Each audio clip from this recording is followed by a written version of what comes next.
Bon bah, premier après-midi de boulot. C'est la première fois que je fais l'anti-fouling sur mon bateau. Enfin d'ailleurs sur tous les bateaux que j'ai eu d'ailleurs. J'ai toujours fait faire les anti-fouling. Et puis là bah, je me suis dit bon, c'est pas qu'une question d'argent. C'est vrai que bon bah de faire soi-même on fait quand même des économies. Mais aussi j'ai envie de savoir le faire, j'ai envie d'apprendre, voilà, j'ai envie de connaître mon bateau, j'ai envie de ne pas forcément dépendre de quelqu'un. Et voilà, donc c'est un petit peu moi qui me suis un petit peu infligé ça. Donc là ça va faire 3 heures que je suis en train de gratter. Donc je vous montre un petit peu l'état de la coque avant grattage. Voilà, voilà, les hélices elles sont comme ça, la coque elle est comme ça, voilà. Voilà, donc je vous ai montré la coque un petit peu. Là je l'ai un petit peu gratté à la spatule, vous voyez. Donc ça fait déjà vachement plus propre, hein. Vous voyez. Tout est par terre. Tout est par terre. Voilà, donc là, demain, je vais arrêter pour aujourd'hui. Et demain, je vais faire... j'ai plus que cette partie à faire. Voilà, j'ai fait 80% quand même. Voilà. Et là, de ce côté, je l'ai fait. Ça fait déjà mieux. Ça fait déjà mieux. Sacrée aventure. Bon, allez, je vous laisse. La suite demain. Ciao, ciao. Allez, deuxième jour. Donc j'ai fini de gratter, il m'en restait un petit peu, j'avais pas mal de coquillages encore, donc j'ai terminé ce matin, j'ai mouillé un petit peu avant, ça a été assez rapide, et là j'ai attaqué le Karcher. Voilà, donc voilà la bête. Bon, il y a des Karchers plus puissants, il y en a des moins puissants, donc celui-là il est quand même pas mal. Voilà, là j'ai commencé, bon là par contre les hélices, il faut que je fasse à la main avant. Voilà, j'ai fait la moitié d'un côté. Voilà.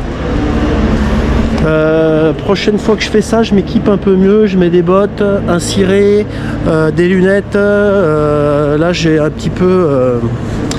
j'ai pas prévu tout ça. Heureusement, il y a du soleil. Ça me permet de sécher un petit peu. Bon, ben, première matinée. J'ai terminé de passer le Karcher. Voilà, la coque elle est impeccable. Là je vais gratter un petit peu, je vais poncer toutes ces parties là. Voilà, refaire un petit point. Voilà, là ça demande encore un petit peu. Mais voilà.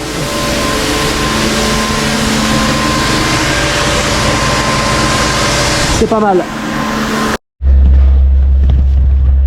Bon allez, on va poncer un petit peu. Là, je voulais vous montrer quand j'ai gratté la coque, je me suis rendu compte à 2 endroits différents, j'ai des morceaux de gel coat qui sont tombés. Voilà, donc je ne sais pas si on voit. Voilà, là j'ai une plaque. Voilà, on voit la résine. Et j'en ai une autre un petit peu plus loin, qui est plus grosse. Voilà, celle-là elle est plus grosse. Et il va falloir même que je l'agrandisse encore un peu parce que voilà, il va falloir que j'enlève tout ça. Voilà. Bon, je vais arranger ça. Et puis ben je mettrai un produit. Je mettrai un produit pour je vous montrerai ce que je vais faire. Allez, c'est parti pour la ponceuse. Bon, alors du coup, j'ai 4 petites zones où j'ai perdu des petites plaques de gel coat. Voilà, ça s'écaille et ça s'enlève. Donc du coup, j'ai un petit peu gratté. J'ai gratté, j'ai poncé. Voilà, je vous montre. Voilà. Donc là, c'est lisse du coup. Là, c'est la coque. On voit la fibre. Voilà, je suis là. J'en ai un qui est un peu plus gros ici. Voilà. Celui-là il est un petit peu plus gros. Bon, je vais essayer de réparer ça. J'ai jamais fait, une fois de plus. Là j'ai celui-là ici. Voilà. Et j'en ai un autre à l'arrière. Ouais, comme je disais une fois de plus, Une fois de plus, c'est quelque chose que j'ai jamais fait, donc je vais essayer, hein, on verra bien. Allez, à suivre. Alors j'ai utilisé ce produit. Donc il y a une base et un durcisseur en 50-50. Et voilà ce que ça donne une fois que je l'ai mélangé, que je l'ai appliqué. Voilà. Voilà ça. J'ai envie de dire que c'est pas très difficile à appliquer. Voilà la grosse partie, la plus dure. Voilà, j'ai fait ça. Je vais attendre que ça sèche. Et puis demain je poncerai pour voilà la partie devant. J'avoue que c'est pas la plus simple celle-là.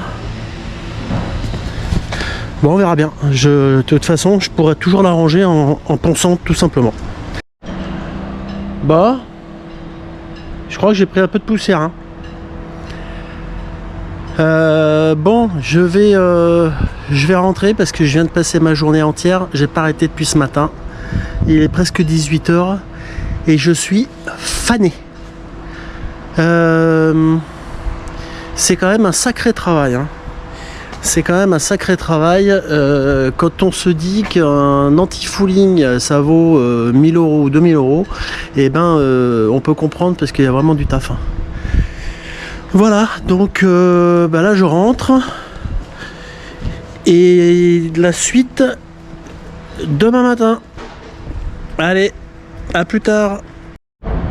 Bon, alors aujourd'hui j'ai poncé ce mastic. Voilà, le résultat est plutôt pas mal. Voilà, c'est lisse, c'est nickel. Là, c'est la partie la plus grosse. Pareil, hein, c'est impeccable. Je suis assez content. Là, je m'attelle à faire un truc qui me fait un petit peu flipper. J'ai acheté ça. Donc, c'est une lampe sous-marine. Hein, ça se fixe sous la coque. Donc, c'est une lumière bleue ou blanche. L'idée c'est d'en mettre une de chaque côté et voilà, donc moi ce qui me fait un petit peu flipper, ce qui me fait vraiment flipper, c'est qu'il faut que j'installe ça. Je vais vous montrer. Voilà, donc là je suis à l'arrière du bateau dessous et l'idée c'est de l'installer ici, quoi. Voilà, comme ça.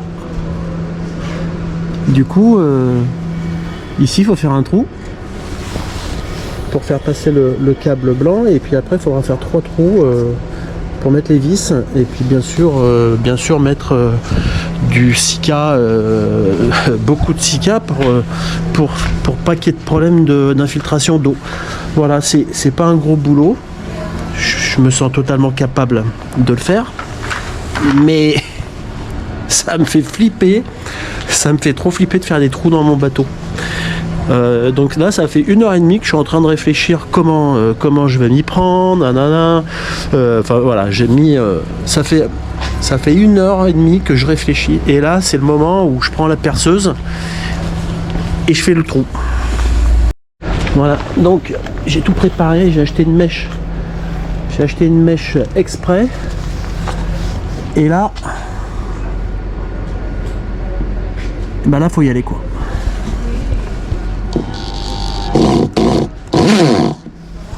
Ah, faut que j'enlève la percussion. Voilà. Allez.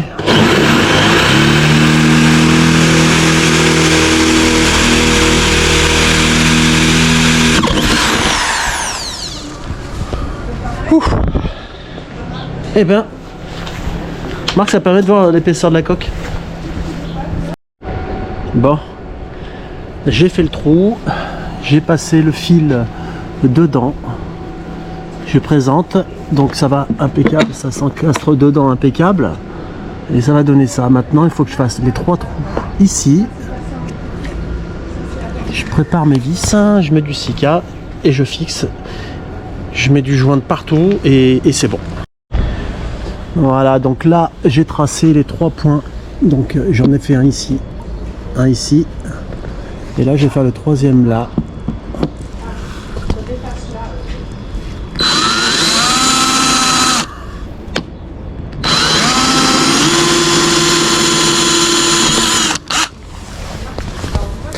Bon là les trous sont faits. Je peux plus revenir en arrière. Voilà. Pas le choix. Hop. J'ai percé les 3 trous, j'ai tout mis en place, j'ai mis du Sika, j'en ai mis bien dans les trous, j'ai fait des cordons dessous et voilà. Et là maintenant, ben voilà, je vous montre un petit peu ce que ça donne. Voilà, donc j'ai fait un, bien sûr à l'intérieur, hein, dessous j'ai mis du Sika de partout et là j'ai refait un cordon de finition. Bon ben voilà, hein. Je pense que c'est pas mal. Ouais, franchement je pense que c'est pas mal. Je me suis fait tout un cinéma pour pas grand chose. Bon là j'ai fait la moitié. Maintenant je dois faire exactement la même chose de l'autre côté, mais comme je sais ce qui m'attend, ça me fait un peu moins peur. Terminé. Donc voilà le résultat des 2 lampes sous-marines. La première, voilà, elle est là, hein. Hop. Et la deuxième, exactement au même endroit, juste là, en espérant que ce soit un truc sympa. Et ben, si c'est sympa, on vous montrera le résultat cet été, quand on sera dans un superbe mouillage en Corse ou en Sardaigne, je ne sais où, et qu'on mettra les lumières le soir. On pourra se faire des petits bonnes minuit. Allez, à plus tard. Il est 19h. Je suis là depuis 8h ce matin. Et je me suis arrêté une petite demeure pour manger à midi. Et sinon, j'ai pas arrêté. Je suis lessivé. Enfin, je suis content. J'avance. Il y a quand même pas mal de boulot, hein. Mais quand on découvre, on est toujours beaucoup plus long que quand on a déjà fait. L'année prochaine, quand je vais refaire mon anti-fouling, à mon avis je vais aller 2 fois plus vite. Mais en tout cas je suis quand même content. J'ai osé entre guillemets me lancer. Voilà, donc je rentre chez moi, je vais prendre une bonne douche et je vais me poser tranquille sur mon canapé. Allez, à demain les amis, ciao. Ciao. 3e jour. Bon, aujourd'hui je suis un peu feignant, j'ai pas fait grand chose. J'ai terminé de déjaunir le bateau. Voilà. Et là on est en train de faire un trou par là. Ce sera l'évacuation de la machine à laver. Et je viens de recevoir un petit colis. Voilà. Il est juste là. Là. Donc ça, je vous dirai plus tard ce que c'est. Là je vais donc le déballer et je vais le monter dans le bateau. Pour info ça fait 48 kg. Donc il y a un petit peu de taf. Allez, je vous laisse et puis j'attaque. Voilà, donc on a remonté les hélices.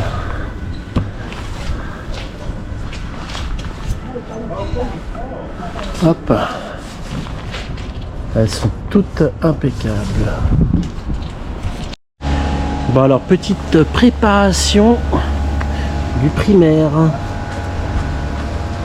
Donc j'ai pris ce produit que je mélange avec ce produit, 25% et 75%. Je mélange bien. Et après je vais l'appliquer sur les parties que j'ai réparées. Là j'ai fait ma petite couche de primaire, donc j'avais fait une petite retouche ici, là du coup comme j'avais poncé pas mal, j'en ai mis un petit peu ici et ça va bien. Donc là hop,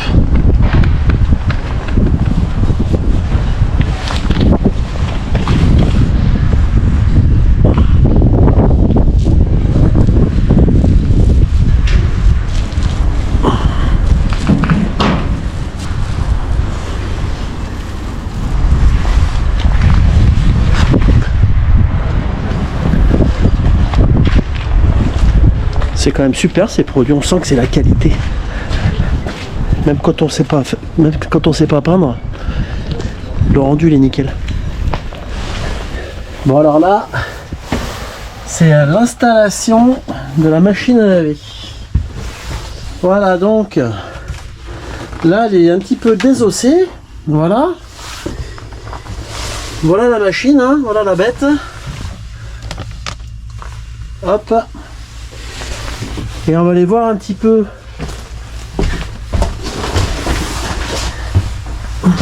Voilà. Voilà donc évacuation faite. Ça c'est l'arrivée d'eau. Les trous pour fixer la machine.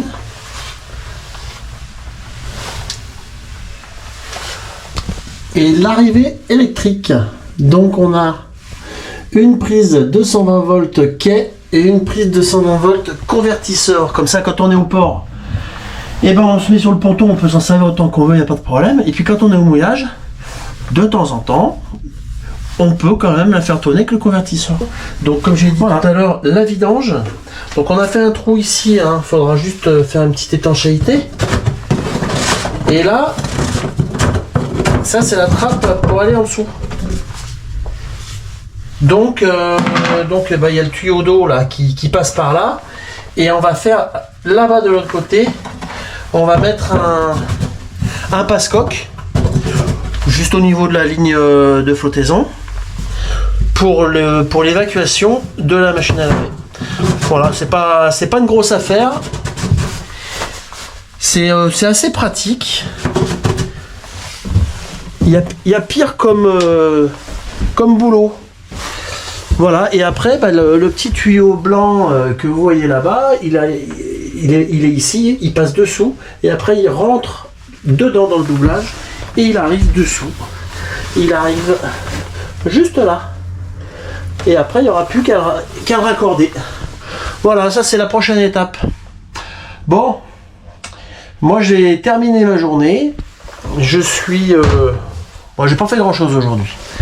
Mais il faisait froid, il pleuvait, il y a le vent du nord, on se caille. Donc c'est vendredi soir, je vais rentrer tranquille. Demain, je reviens l'après-midi et je ferai ma couche de peinture anti-fouling. Première couche. Voilà. Passez une bonne soirée et à plus tard les amis. Ciao, ciao.